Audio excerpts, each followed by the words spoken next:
Bonjour à tous, bienvenue sur ma chaîne. Donc aujourd'hui le premier épisode, je vais vous parler de Google Sheet et plus particulièrement vous présenter le menu, ce qu'on trouve dans les différents menus.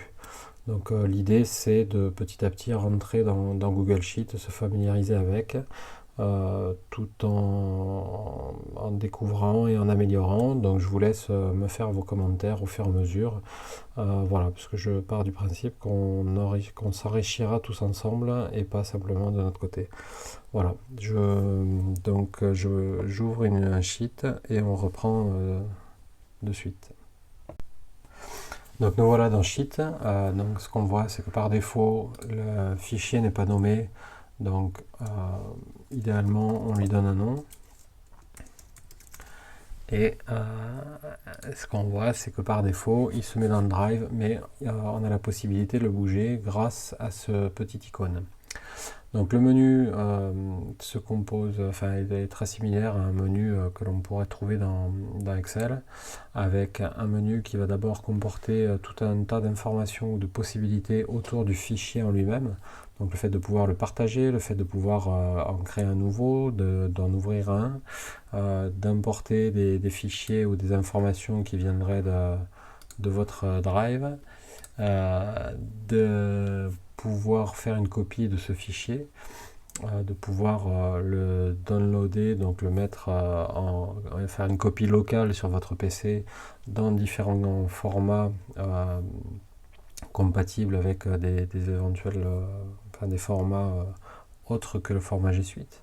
La capacité de l'envoyer par email, de le rendre euh, accessible en hors connexion. Donc ça peut être intéressant si vous êtes sur un PC portable et que vous voyagez régulièrement avec du coup manques de connexion par moment.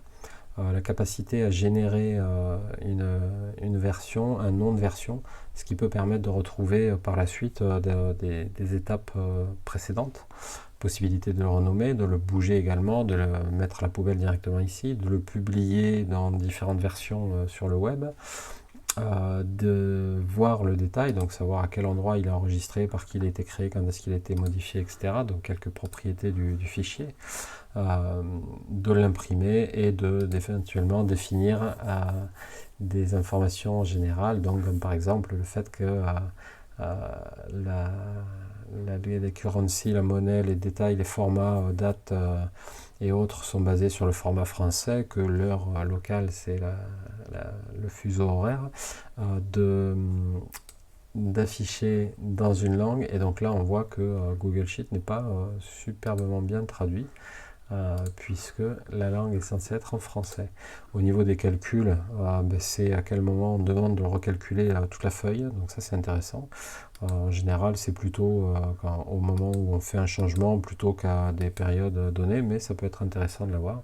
Et de la même manière, de faire des calculs itératifs, c'est-à-dire de faire en sorte que quand on a des références circulaires, elles se résolvent les unes entre elles. Voilà, donc ça c'est le menu File. Nous avons le menu d'édition qui va du coup permettre les activités de refaire ou de défaire les dernières actions, la possibilité de copier, coller différentes cellules ou différentes plages de cellules, euh, les fonctionnalités liées à la recherche et au remplacement de valeurs dans une cellule, et la possibilité de supprimer aussi des valeurs, des rangées entières ou des colonnes entières, et d'expliquer la réaction du système de la feuille. Voilà.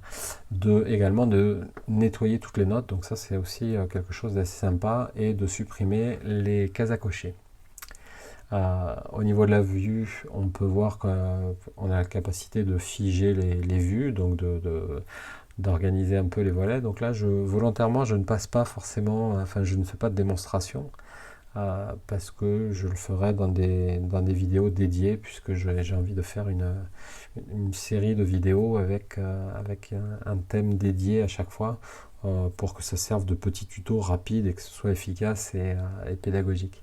On a la capacité d'afficher ou de supprimer les lignes, de protéger certaines zones, d'afficher la barre de formule, d'afficher les formules directement dans la cellule. Là, j'ai pas encore d'idée de l'intérêt, mais pourquoi pas.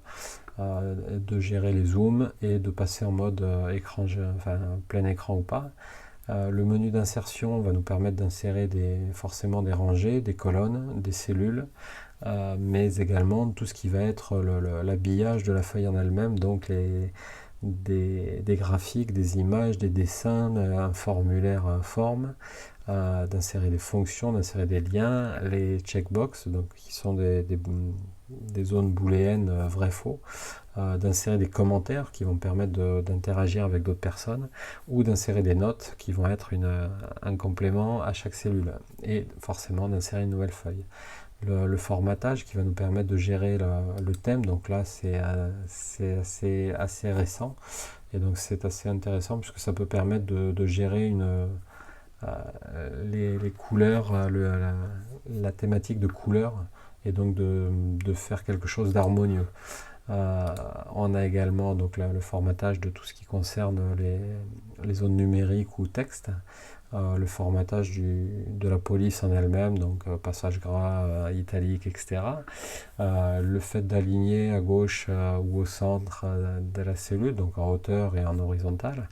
La réaction de la cellule vis-à-vis d'un texte très long, l'orientation du texte, de gérer un format conditionnel, donc ça je pense que j'aurai une vidéo dédiée pour les différents types de formats conditionnels, et l'alternance de couleurs qui permet de gérer un peu de formatage, de préparation et de présentation du tableau.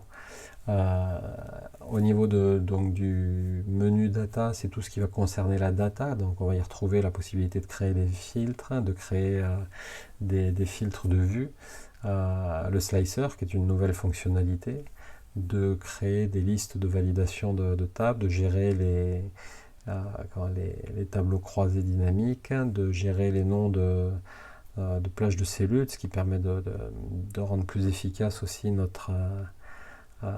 notre fichier, de voir qu'on peut répartir du texte et le répartir en colonnes, de supprimer les doublons dans une liste, ou de supprimer les espaces dans une cellule, de grouper tout un tas de colonnes. Voilà, donc ça c'est un menu assez classique dans les tableurs. Au niveau des outils, on peut également créer un formulaire, donc ça va permettre en fait de collecter la data directement dans la feuille ici, et d'avoir une interaction cohérente. On voit qu'on a maintenant la possibilité d'enregistrer les macros, donc ça c'est sympa quand on a une tâche un peu répétitive à faire, et on verra comment gérer ça. Il y aura au moins une vidéo dédiée aux macros et aux scripts, voire peut-être plus. Donc l'aspect correction orthographique, la possibilité de faire de la complétion en fonction du mot qu'on tape et en fonction donc des cellules précédentes, de protéger la feuille, de gérer les paramètres d'accessibilité et tous les add-ons qu'on peut éventuellement télécharger. Voilà, donc ça c'est la manière dont Google présente son menu, en sachant qu'après on a la possibilité de commenter et de voir l'historique des commentaires. Ça c'est quand on est dans du co-authoring ou du travail en collaboration, et la possibilité de partager ou pas ce fichier Excel, ce qui permet de déclencher le co-authoring. Voilà, donc c'est à peu près ce que je voulais vous présenter dans cette première vidéo, qui est la présentation du fichier et du menu, de l'ensemble du menu Google. Donc je vous invite à me faire tous vos commentaires pour voir si vous appréciez, si vous n'appréciez pas. N'hésitez pas à mettre le pouce en l'air, à vous abonner pour recevoir les prochaines vidéos. Et quant à moi, je vais d'ores et déjà préparer une vidéo, je ne sais pas encore sur les formules peut-être, ou sur la partie validation de données.